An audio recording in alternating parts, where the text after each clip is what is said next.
Welcome to The Sound, KQAL FM's weekly behind-the-scenes look at Midwestern-made music. From writing and recording to distribution and promotion, The Sound is your source for new releases and exclusive interviews from Midwestern artists. Support for The Sound is made possible by a grant from the Minnesota Arts and Cultural Heritage Fund.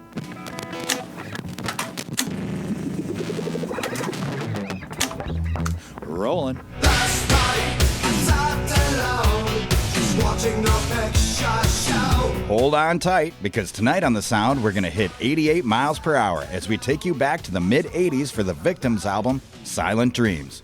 Originally released on vinyl in 1986, Silent Dreams is now being re-released in digital form, a whole 35 years after its original release.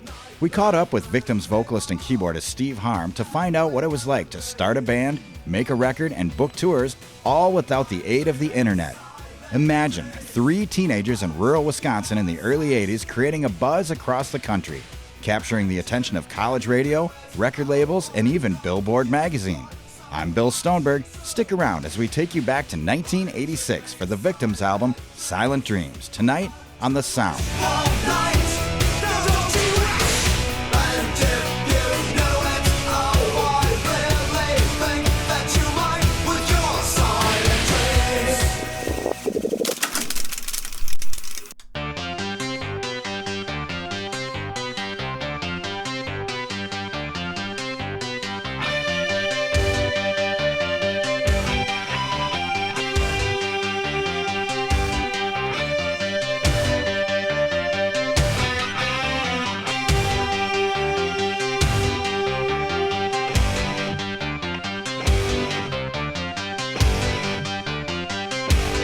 Please, please don't touch my heart. Please, please don't touch my heart. You have got to realize that you can lay your hands on me. You can look into my eyes, but you just have got to see. Oh, baby, please. Please don't touch my heart. Please, please don't touch my heart. You have got to understand that I am not that kind of man. You can't walk the That was Please by the Victims, originally from West Salem, Wisconsin. And we have Steve Harm on the phone with us today. Thanks so much for joining us tonight. No problem at all. Yeah. I was really excited about this interview because, the Victims album, Silent Dreams, it was originally released in 1986 and now being re-released this Friday, April 23rd, 2021 on Give Take Records. I kind of remember seeing the album posted on YouTube a while back, maybe last fall or something. And I thought it was really cool. And then I heard about this. How did the re-release come about? How did this all happen? Well, that was connected. I was looking for a digital version of it just so I could have one for myself. And I started snooping around and I found some weird things. Like there was a digital version of it on, I think it was Pirate Bay. Oh, and wow. Discogs, this big site where they kind of chronicle bands' discographies and they dissect all the people that were involved in the records. And they have, if Madonna released a record, they'll have the 60 different versions of it that were released around the world. Mm-hmm. I found a Silent Dreams CD on there, which really freaked me out because we didn't release a Silent Dreams CD. Right. So somebody was already bootlegging it. So I decided to look a little further and I found a YouTube website, and I can't remember what it was called, but the guy was highlighting audio of lost 80s bands that he thought people should hear. Mm-hmm. And there was the Silent Dreams album, and it had a ton of really good comments, and a couple bad ones. Apparently, there's another band called The Victims. It's a hardcore punk rock band somewhere, and those fans were really pissed. Oh boy. Wave band that they were listening to, but I posted it online just because I thought it was fun. Right. And was only maybe at the most a week later that these guys from Minneapolis who have an electronic label up there contacted me and said, "Hey, this is pretty cool. Do you think you'd want to re-release it?" And that had never occurred to me in 100 million years, because the record itself, like you said, is 14, 20, 30, 35 years old, Right. which is ridiculous. I own a music venue, or run a music venue, where our customers are half that age. Right. So the idea of ever releasing anything that had to do with me that was music related that was 35 years old, or any record, from that time that nobody really knew that wasn't a classic, was just kind of crazy. But they asked, and so I asked my brother, who's the drummer. He lives out in Phoenix, and he didn't really have any problem with it, and we couldn't find our guitarist, actually. I still can't find him. Oh, wow. Yep, he vanished years ago, and just doesn't have much internet presence, I guess. Right. Well, that happens with some of us older folks, right? Certainly, and most of us, I think, wish we could probably be that way. Yeah. But these guys in Minneapolis, kind of like every couple, well, probably every other week, they were on me, but they were nice about it. And, we understand if you don't want to do this, but if you do, we're ready to do this. And when we finally decided, okay, why not? The main problem began with the fact that we didn't have the master tapes anymore. Right. We had recorded at Streeterville Studios in Chicago, a studio that was mostly known for blues bands. They did all the Alligator Records stuff, or almost all of it was done down there. Yeah, so that was kind of neat. And then also some Chicago industrial bands like Ministry. Okay. Worked there. And, nice. Patrick Leonard, who was producing one of the Madonna records, worked there to produce that. But when the studio closed, which I think was probably about 15 years ago, all the tapes they had in storage, gone. Right. And there go the masters. So we got these guys in Minneapolis that want to remaster it, and there's nothing to remaster. Right. So we decided, okay, we got 2 copies of the album left that are sealed. Hopefully they haven't been destroyed, just being stored for 30 years by heat and everything else.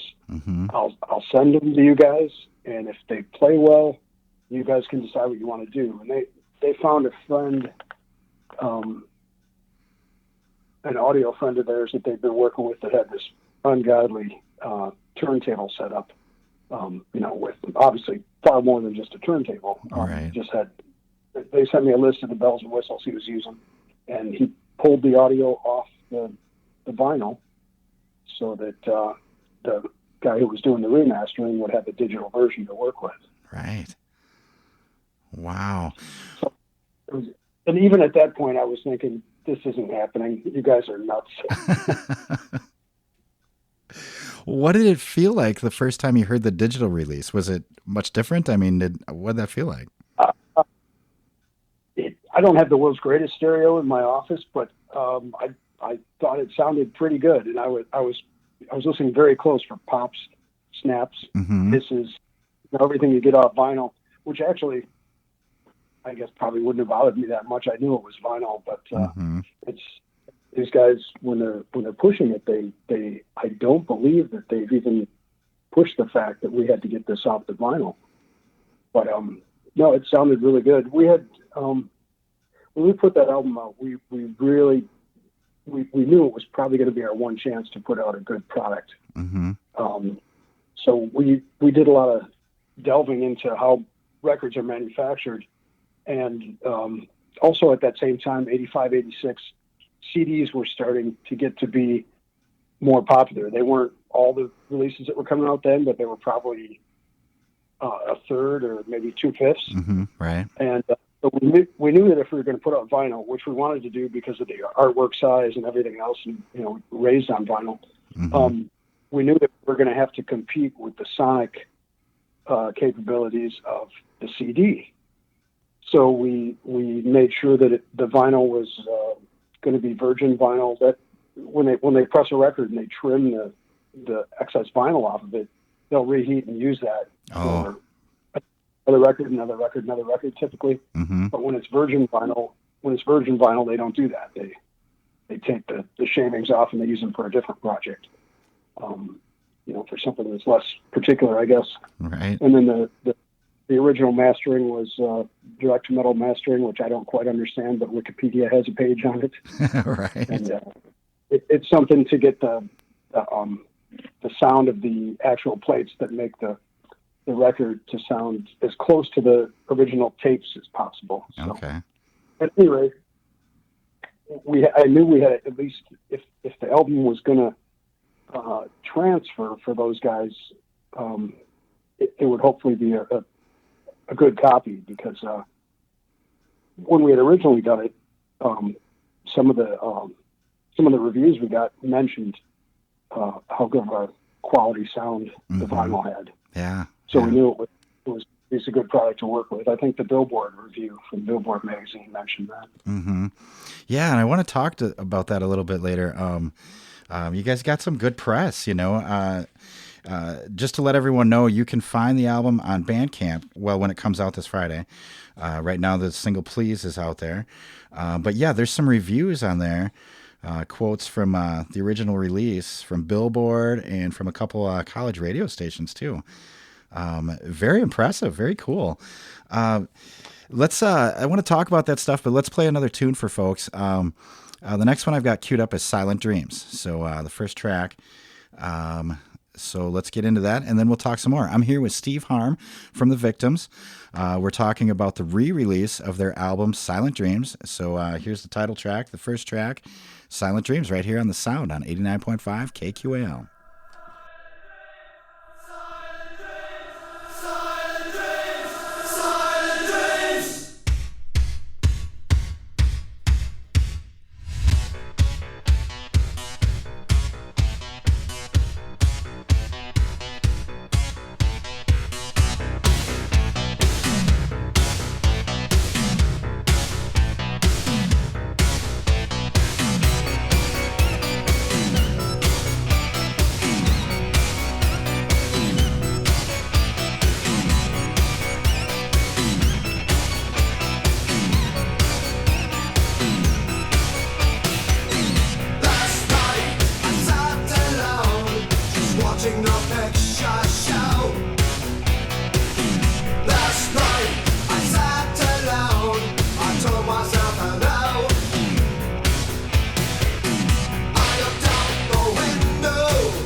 That was Silent Dreams from The Victims. That is off of their re-release that's coming out this Friday.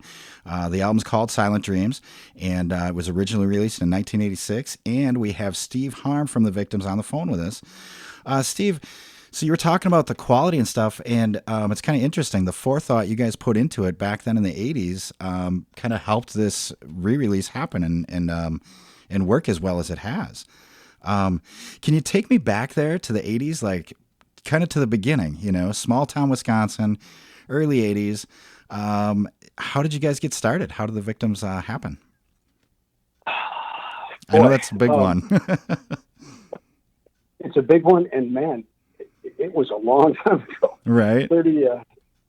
5 years ago was when that record came out, but we started playing about 5 years before that. Mm-hmm. I was 16. I think my brother was 14. We'd always been music fans, and I think my mom pushed us both to take piano lessons, except my brother liked drums a lot more. I stuck with the piano and bought a Sears chord organ, which was just this little goofy. You'd think a monkey would play it at a carnival or something. It was only about 2 feet long, and you'd hit like a note. It's like you'd hit like a C, and it would do a C chord. You'd hit an F, and you'd do an F chord. Right. Just goofy. These buddies in school were starting a cover band, and I joined them in that. I was with them for a little while. My brother just did his own thing, and but those guys had a friend who had a pretty good bankroll. His parents were rich, and parents bought him a couple of really nice keyboards, and that was the end of Steve in that band. So I was out of the band, and only option was play with my brother. So we started a 2-piece band, just doing drums and keyboards. And I don't understand how we were so fearless at the time. I mean, now you see like, the White Stripes or, any number of bands where there are 2-piece bands that make it. But the level of technology they could use now for audio is so much different than I was using a Rhodes piano, Mm-hmm. electric piano, and my brother just had his drum kit, and we were booking ourselves bars, and we were doing high school dances, and I wish I had it all on video because it makes no sense to me looking back on it. Right. That's amazing. That is fantastic. Somebody at a local record store suggested we try to find a guitar player, and we auditioned a ton of guitar players before we found Jeff in Unalaska, and so that was you wanted to know how it got started. So that's it, huh? So early 80s, you guys are in high school. Oh man. Yeah. And fearless. I like that word. That's pretty descriptive of that because, 2-pieces weren't as prominent back then, And, also like just the fact of recording an album, I mean, it's like today's world, it's so much different. It's a whole different thing. Like how did you guys get into that? How did that go down? Yeah, I was always sort of, looking back on it, it's probably obsessive compulsive, because when I got into something, man, I dug into it, and I was a huge fan of new music, and we're in West Salem, Wisconsin, where the population is 2,180. Mm-hmm. Closest city is La Crosse, where it's about 35 or 40,000 at that point. Mm-hmm. It's very hard to find any music publications. There's no cable TV.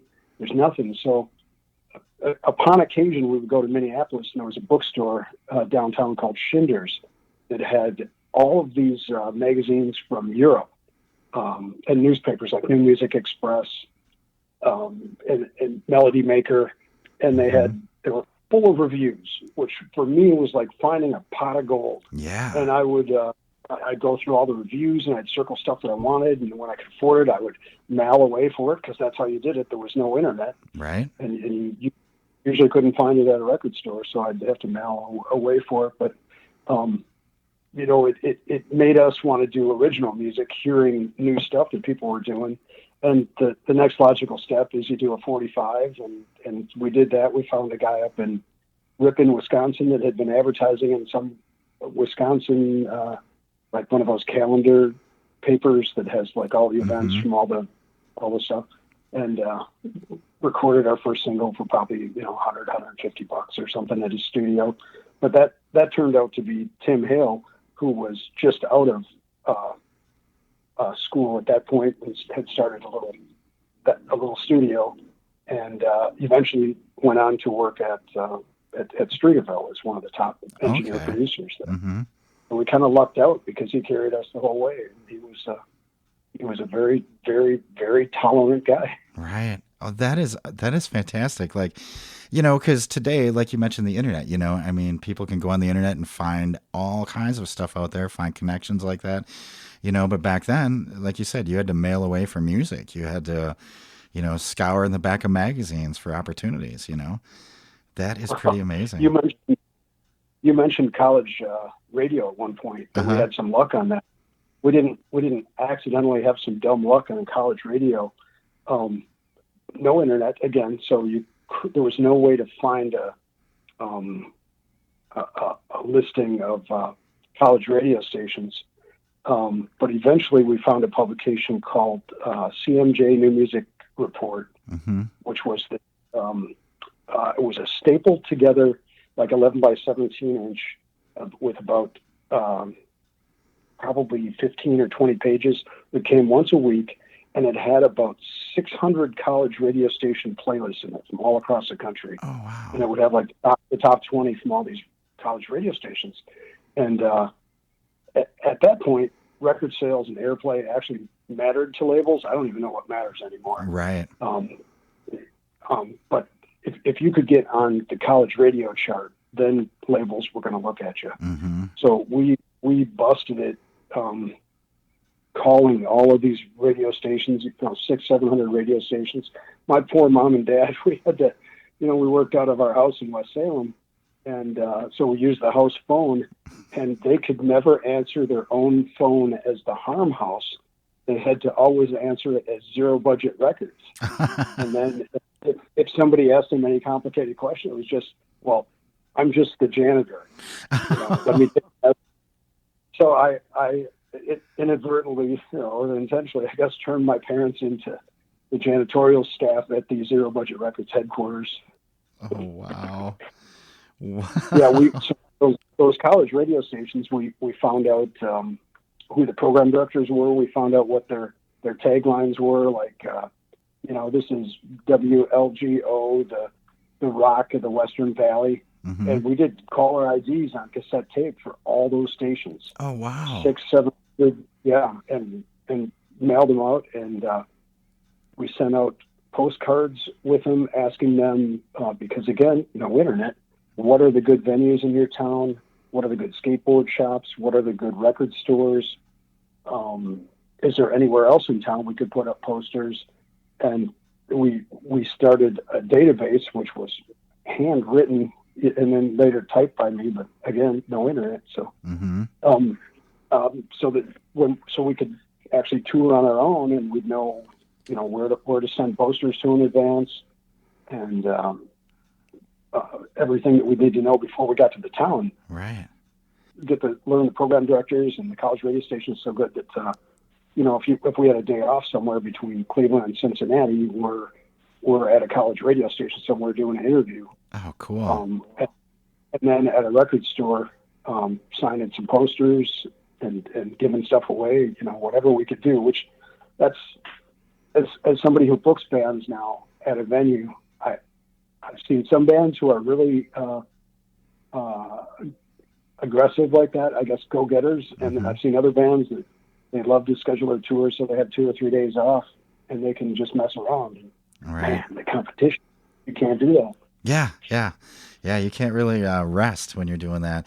I just, hearing you tell that story and talk about that, like, I'm just imagining, man, of having that kind of ambition today with today's tools, I mean, so you guys did like the station IDs on your own and just sent them out to the stations? Yep. Oh, wow. That's a great idea. Oh my God.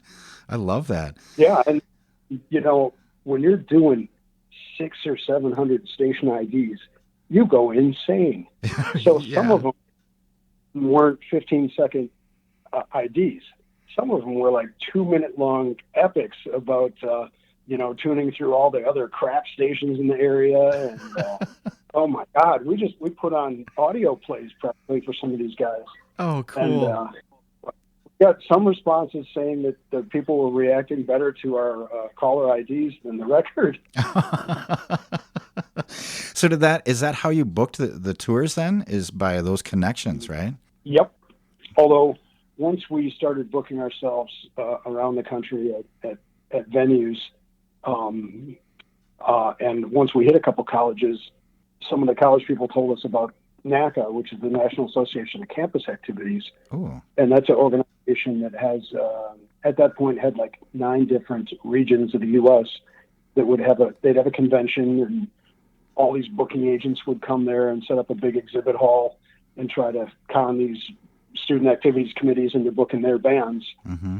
And there'd be showcases where the bands would play, and you could, if you were lucky, you could book a tour from region to region to region, and you could get like 2 or 3 campus gigs in every region, and it would, really pay for it. Mm-hmm. And we kind of stuck out because we decided to do that. And, while there were a lot of booking agents there booking 10, 12, 14, 15, whatever bands, for us, it was just us booking us.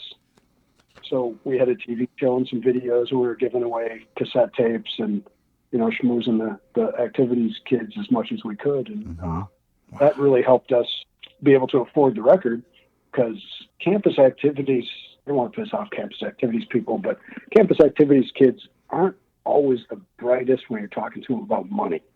Oh, yeah, for sure. We found that we could say, or they wanted us for a spring fling or something, that we could say, well, what's your budget? And they would literally tell us. Yeah. And that is just not smart. Right.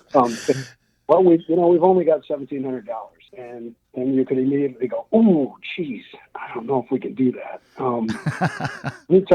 Let me talk to the other guys and see if we can figure out something on the way that we could book, and of course you're going to take that gig. Right. So we did a lot of very decent pay college gigs.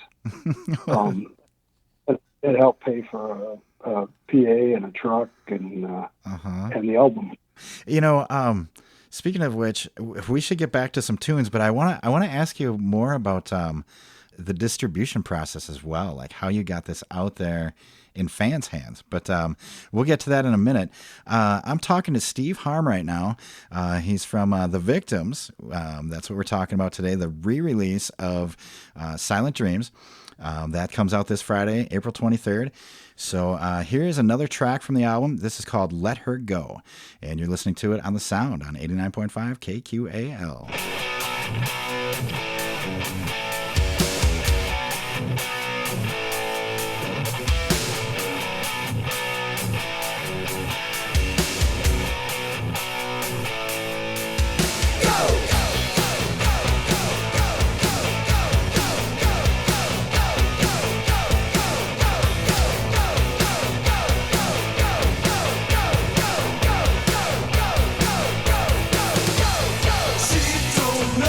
She don't know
That was Let Her Go. That's from the Victims. That's from the re-release that comes out this Friday, April 23rd. And I've got Steve Harm from the Victims on the phone today. Steve, so we were kind of talking about how you guys book tours and got your name out there, pre-internet age, and doing things like creating station IDs and just mailing them to a station cold. I think that's fantastic. What about getting the record in actual fans' hands too? Was that just like taking it with you on the road and doing shows, or did you mail them out to the local stores in these college towns? How did that work? There was a lot of it on the road, and a lot of it on the road was, selling at the show. But prior to that, going to the local record stores to see if we could get them to put a couple copies in there. Mm-hmm. We always looked at it as a calling card. I mean, we weren't ignorant of the fact that it's pretty hard to make your money back on that. Mm-hmm. And right. if you make a record and your goal is to make the money back, then you're not looking very long term at what you're doing. Mm-hmm. We wanted it to be the best calling card, possible. And, had hoped that a major label might take over the reins, so we didn't have to do all that. But we sold a lot in this area because we did it. We started all ages shows at a venue that was in La Crosse called the Silver Bullet, but it had been called the Mississippi Queen. Okay, yep, and, I remember that place. And it was a venue that primarily did bands out of the cities that were booked by this company called Good Music Agency, and they specialized in booking bands that would play at the same venue 4 nights a week, doing all covers. And they had a route for like 30 bands that they could keep going through Wisconsin, Minnesota, North Dakota, South Dakota, Iowa, and these venues would actually do okay because people would go out and see that kind of stuff. Mm-hmm. And occasionally, this place would do touring bands, bigger touring acts. Mm-hmm. But we convinced the owner, Val Palin, that he could do an all ages show there, and put away all the booze and just make it strictly all ages, and we could fill the place for him. Mm-hmm. And he thought we were nuts, but on a Sunday we told him, let's just charge $5. 1986, $5. Mm-hmm. And we'll split it with you. And Sundays at a venue that big was just pointless to even have the doors unlocked normally. So we did it, and we put 1,500 people in there, and 1,500 high school kids with no fights. Go figure. We did that a few more times, but at that kind of event, you'd sell a lot of records. And then we had we worked with a couple small distributors. And in fact, when I was digging for stuff for these guys from Minneapolis at the label, digging through old boxes of memorabilia, I found a couple of invoices for boxes of records that we'd sent to different distributors that I am 110% positive we didn't get paid for. Right. Back then, but who knows, they may have just stayed in their warehouse the entire time too. Yeah. But it's funny, I hear bands all the time who know about it, and there's a couple bands from here that tour that will call me up from Jacksonville, Florida, or send me a picture from Jacksonville going, look what I found at the record store. Oh, cool. And it's because of those college radio stations, I think, because we surfaced all of them with albums. So we sent out like 600 albums to college radio stations. Oh, wow. Which is a massive undertaking. Yeah. For basement in West Salem, but we were used to it because I'd also been sending out, to book those shows around at like venues that weren't at colleges, we had to put together a press kit. I think I've got some pictures of that on the Facebook, the Victims Facebook. Mm-hmm. We had to put together a press kit that we can include a cassette with, and then we mailed out thousands of those to venues. Oh, wow. People tell me about having a cassette every once in a while. I've got this weird cassette that I think has your band on it. And I think a lot of the local bands thought that we just kind of made a record and everything was simple. Right. And it was far from that. When you're going to mail out 1,000 press kits to venues to try to set up a tour, that's me working about 20 hours a day, just sign. And I never sent out anything that didn't have a signed letter. Mm-hmm. Because I always wanted to make sure there was a personal connection. So, right. Yeah, my signature books, I have the worst signature in the world because I've signed so much. Yeah, that's a lot of legwork compared to, typing on a keyboard these days, Or just printing out a whole set of mailing labels or something. Right. I had to and address all those packages. Oh, geez. Wow. Yeah. Well, you guys worked for it, Wow. We did. Yep. That is fantastic. You know what else? I saw a post of yours that you guys used some of the vinyl LP, like the center labels, as promotional tools. Putting them under windshield, putting them on windshields and in lockers in the local high schools. I thought that was pretty creative. We take like 6 of us, and those circular labels you're talking about, the center label that's on the vinyl. We'd write all the show information on the back, and we'd wait till about 4:00 after, well, maybe 3:30 after everybody was mostly out of the school, and we'd just go into Central High School and just bam, bam, bam, bam, bam, dropping them in locker slots. Right. And we get kicked out once in a while, but otherwise it was just do it, and then hide it when somebody walked by, and then go back to doing it. Yeah. The next morning, when 1,000 lockers are open, there's 1,000 victims flyers all over the floor. That is fantastic. Oh. And we could. I don't think they had cameras back then, so I think we were perfectly capable of disavowing any knowledge of how they got there. Totally. It's magic, right? That's when I saw that post, I was thinking about that and the way things are promoted these days. Like I rarely see flyers anymore. Even, do you think that kind of real world promotion has kind of gotten lost because of the internet, maybe? Or it has, and I mean maybe people don't pay attention to it as much. I certainly notice when I'm walking past a board at a college or something. I take a look at the events, or if a poster leaps off that board at me and gets my attention, I take a look at it. I go to Winona once in a while, and UWL all the time putting up posters. And I can't tell you how many times I've seen posters done by various student committees that obviously those kids don't care about posters because there's no date. So they'll completely forget like one of the 3 most important things, which is what is it, where is it, and when is it? Right. Tough for me to give young bands a stack of posters to put up for their show because, and this has happened where I'll give them a stack and then I'll help them load in the day of the show, and I'll look in the back of the car and there's the whole stack. Oh, wow. Except for the band guy took to put up in his room, Right. I don't quite get the idea of repetition in marketing, and people need to see visuals. I think, besides internet marketing, I think it's good to see a static poster once in a while. Oh, I think it is too. I miss seeing them on the, I know like a few blocks from my house, there's some telephone poles on this intersection where I used to see a lot of flyers back in the day, like when I was in high school, but now it's just full of staples, I don't see that many anymore, so it's kind of a sad sight for me. I miss that. We're going to get back to some music here, Steve. I'm talking to Steve Harm from The Victims. The Victims released an album in 1986 called Silent Dreams. It is being re-released digitally this Friday, April 23rd. And we're going to play another track from that. This one is called Tokyo Waits.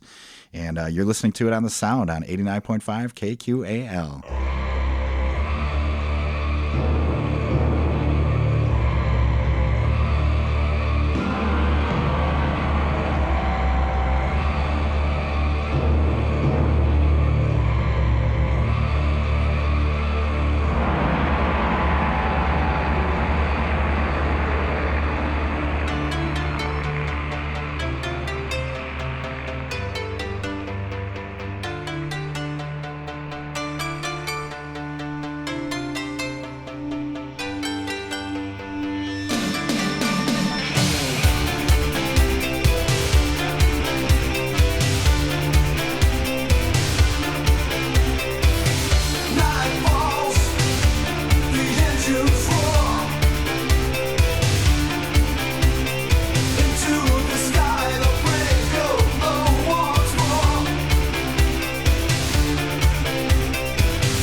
And that was Tokyo Waits. That is from their release, Silent Dreams.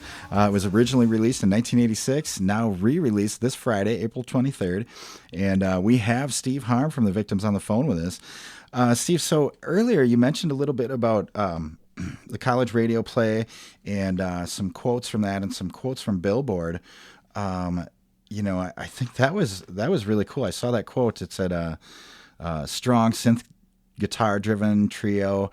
It says, these guys know what they're doing and merit a serious look from a major. So I was wondering about that. Like, it seemed like you guys were really poised to take off.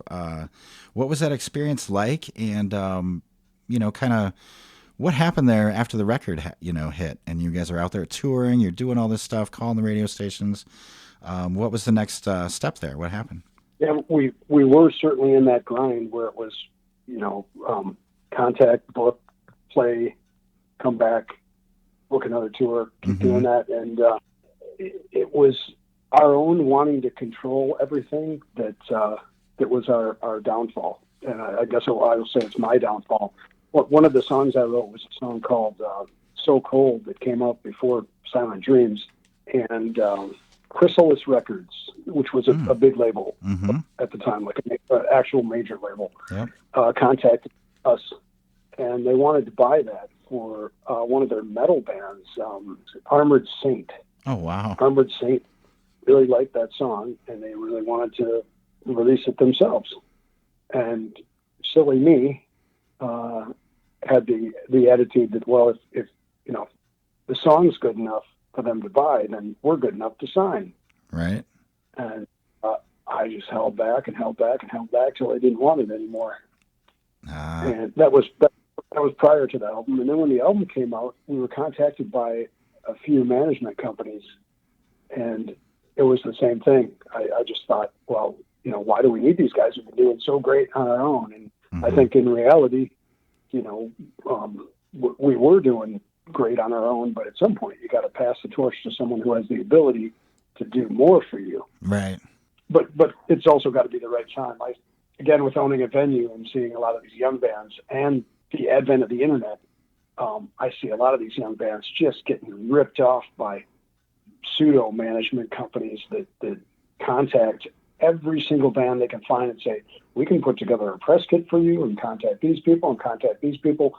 And all they really do is, suck $1,000 out of them and don't do anything. Yeah.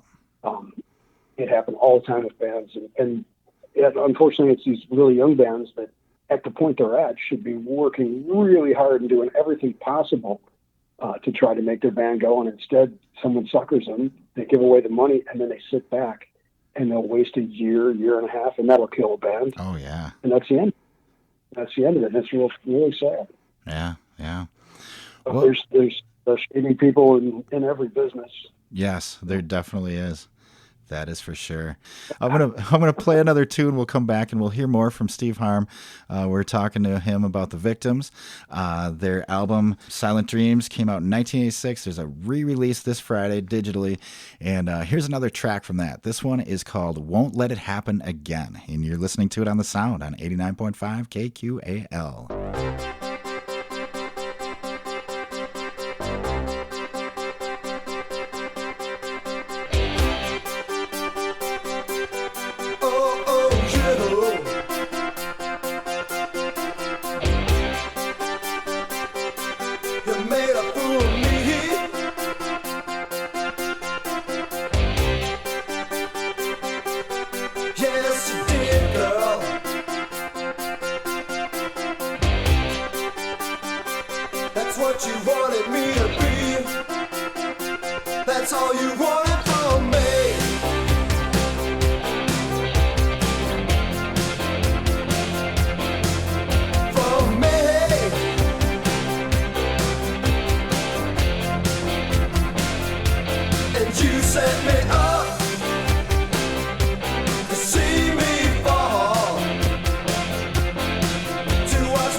See me crawl.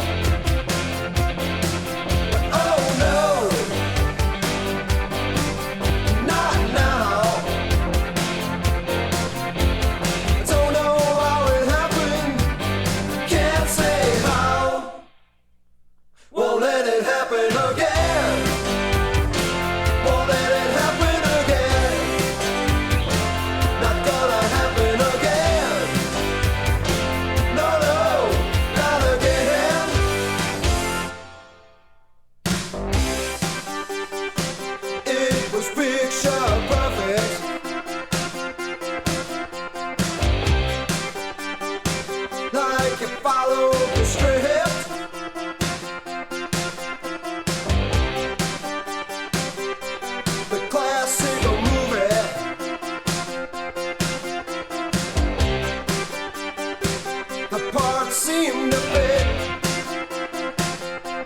And you set me up to see me fall. I'm gonna show you I won't take it at all. And oh no. That was Won't Let It Happen Again. That is from the Victims album Silent Dreams, and it is being re-released this Friday digitally. And I have Steve Harm from the Victims on the phone today. Steve, so you've mentioned a couple times that you're a venue owner. I think we can say it. It's the Warehouse in La Crosse. And I did kind of want to mention that because, we've talked about the differences of like bands today, a young band trying to get started and promoting and getting your stuff out there versus, the mid 80s and the legwork you had to do and stuff. And Steve, I just want to tell you this personally, like, I see you as kind of a local hero in the music scene because of what you've done with the Warehouse there. And I just think that's a fantastic place for kids to go. It's a fantastic thing to help you as a young musician, to help you grow your talent and your skill, your art form. So I just personally, I want to thank you for that. When I was younger, I kind of left the area and came back, so I wasn't around when the Warehouse started. But I've known a lot of people that have come through there, and I just think it's a fantastic thing. So, Steve, thanks for doing that for the community. Well, I appreciate those comments. It's certainly a labor of love. And it's it's a ton of work, but there's gratification once in a while too with seeing the smiles on kids' faces and talking. I really like talking to parents of these young kids. Right. A lot of them are. A lot of the parents that come in are very suspicious. They're really doubtful. They don't like this band thing at all. Right. And they got a couple kids. One kid is a sports kid. He's playing basketball. He's playing football, and they understand that, and that's exciting for them because he's on team sports and they can go watch with other parents. But this other kid with the guitar in the garage, what the heck is he doing? And I'm in the sound booth, and I'll see him standing next to the sound booth watching their kid play. And I see the look on their face, and I'll start up a conversation with them after the set is done. And I'll say, is one of those kids yours? Yep, the bass player. He wants to be a rock star. And I said, well, you know what? Some of those kids might end up being rock stars. Yeah. But even if they're not, if you got a kid in sports who plays football, he can maybe do that for a while in his life. That kid with his guitar, he can carry that till he's 90 years old and still play his sing song. And that kid that's on stage playing guitar might get so motivated, and I base this on how we did it. Might get so motivated that they take some marketing classes and they take some accounting classes, and they learn some different things like that. And you go to a concert at the Target Center, the XL Energy Center, or something like that, and sit in the back and look at that stage, and then imagine between you and that stage what it took to make that show happen and how many jobs are involved. And I explain to those parents how many jobs are involved in the music industry. There's even on that tour where that kid can have just as much fun putting on a show as he does on stage. There's a production company that's doing sound and lights and pyro and everything else. There's a catering company. There's accountants that tour with. There are merchandise people that sell merch. There's a band manager traveling with them. There's a wardrobe people that take care of wardrobes. There's a publicist that had to advance the show with all the local media.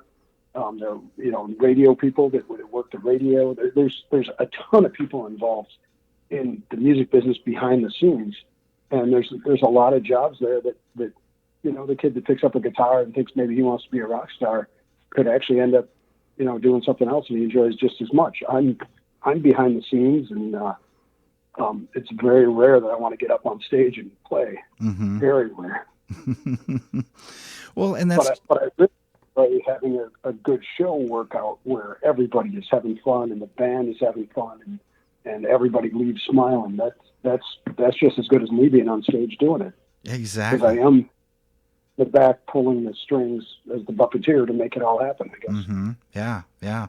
And it builds the community, you know, and I think it provides a sense of belonging for people, you know. And like you said, you know, they might go on to other careers in music other than being on stage, but it could also lead to careers outside of music, you know, just by feeding their passion and interest, you know. Well, and you know, parents like team sports because it builds that team attitude. Well, a band is a team too. Oh, yeah. And in fact, when you know, unless you're making fumbles all the time, you're an okay football player. If your drummer's screwing up all the time, he's probably gone. Right, right. So, I'd venture to say that a band is harder to keep together and wrangle than a football team. You know, I mean, you got four. Well, considering what we have a lot of, you know, touring bands that come here, and we've had them have fist fights on the stage because they've been in a van for 45 days, mm-hmm. and you know, and the guitar player just found out that the bass player has been hitting on his girlfriend, or, mm-hmm. you know, I've seen everything imaginable. Yeah, it's a tough thing. I always talk to other business owners once in a while, and they're talking about how hard it is. You know, they got a restaurant, so it's really hard with the staff and trying to get the one waitress to work with another waitress. And I say, imagine having 5 bands come in. You've suddenly got 25 new employees you've never met before. In 4 hours from the time they get there, they got to be coordinated enough to put on entertainment for 3 or 4 hours for a packed room, and you got to be able to have control of them. It's right. You know, it's a challenge every day. It's new employees. Yeah, I never looked at it that way. Wow, that is, talk about herding cats. You know. Well, let's get back into some tunes here. We've got another track here. I'm talking to Steve Harm tonight.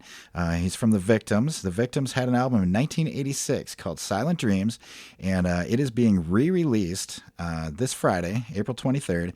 And this next track here is called Whispering Walls, and you're listening to The Sound on 89.5 KQAL.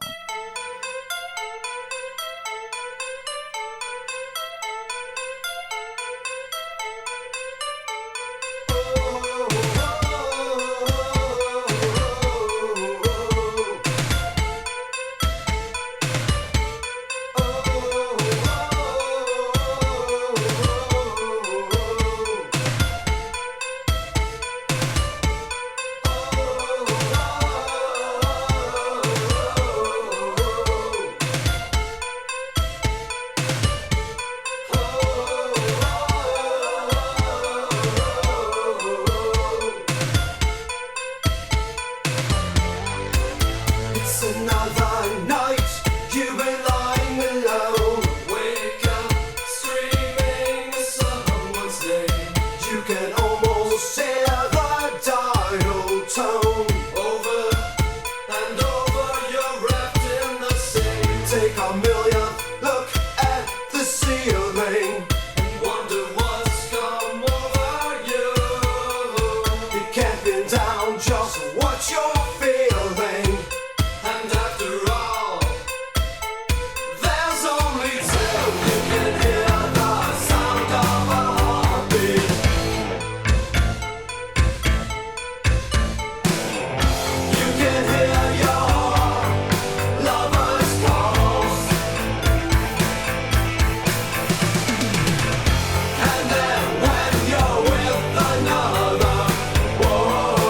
was Whispering Walls, and that is from the Victims. That's from their album called Silent Dreams. It was originally released in 1986. It is being re-released this Friday, April 23rd, and we have Steve Harm from the Victims on the phone with us tonight. The album is available on Bandcamp, the whole album this Friday, April 23rd. Is there anywhere else people can get the album? Or Well, they've I don't know if there are any CDs left or not. They were doing a super limited run of the CDs, but that was also just on Bandcamp. Right. I mean, we discussed remastering it and doing the digital release and doing the limited CD run. It was all kind of a fundraiser to raise some money for the warehouse because, COVID-19 and venues don't mix very well. Right. And, we've been closed for 13 months now, and that's more than a challenge financially. Right. And I'm glad you brought that up. I want to tell people about that. TheWarehouseRocks.com. Is that correct? Is that the website? Yep. Or if it's easier, they can just go to WHRocks.com. Oh, okay. WH Rocks. Great. Because there's a way they can donate there, right? Or something like that to help support the warehouse this time? Yep. There's a link to a Facebook fundraiser, and there's also a link just straight to our PayPal. So it's really easy if they choose to, and anything they donate is tax deductible because the warehouse is a 501c3 nonprofit. Oh, fantastic. Great. So, yeah, anyone out there, you want to support local music, this is a fantastic cause. Go to WHRocks.com, and there you can donate, and you can also find out a lot about the warehouse and what's going on there. And hopefully at some point here we can start seeing shows again. Oh, Steve, well, it's been a pleasure talking to you. I have one more track I want to play. I'm going to play one of those previously unreleased tracks, the Goodbye. I really like that track, so I thought we'd go out with that. But I just want to say thank you so much for speaking with us today. Thoroughly enjoyed the conversation, and I don't think I'm overstating that, and I truly believe it, Steve. I think you are a local hero in the music scene, and thank you so much. So, you're certainly welcome, and you're too kind. Well, we've been here talking to Steve Harm of The Victims. Their album that came out in 1986 called Silent Dreams is being re-released digitally this Friday, April 23rd. So go ahead and get that digitally. There probably aren't CDs left, but we did get a copy for the station. So call us up and request it. We will play it for you. So again, Steve, thanks so much. Loved it. Love the record. Love talking to you. And we're going to play Goodbye right now. Okay, goodbye.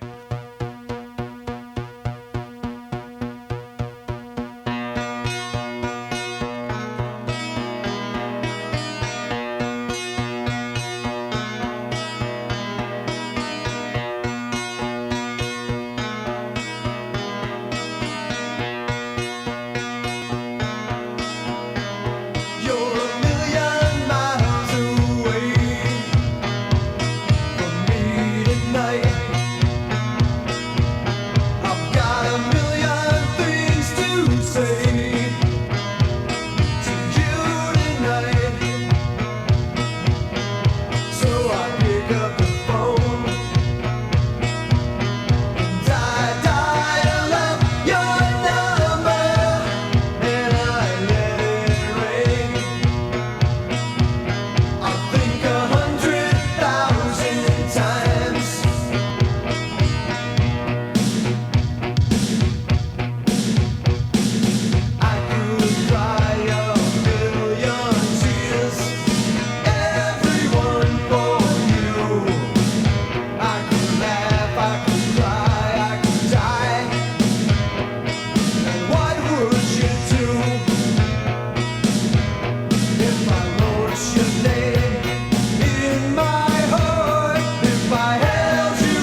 calling. Thanks again to Steve Harm of The Victims for joining us tonight on The Sound. The Victims' digital re-release of Silent Dreams can be found by searching Victims OG on Bandcamp. For more deep dives into local and regional albums, tune into The Sound every Wednesday night at 6, right here on 89.5 KQAL. I'm Bill Stoneberg, and we've just heard from Steve Harm and The Victims on The Sound.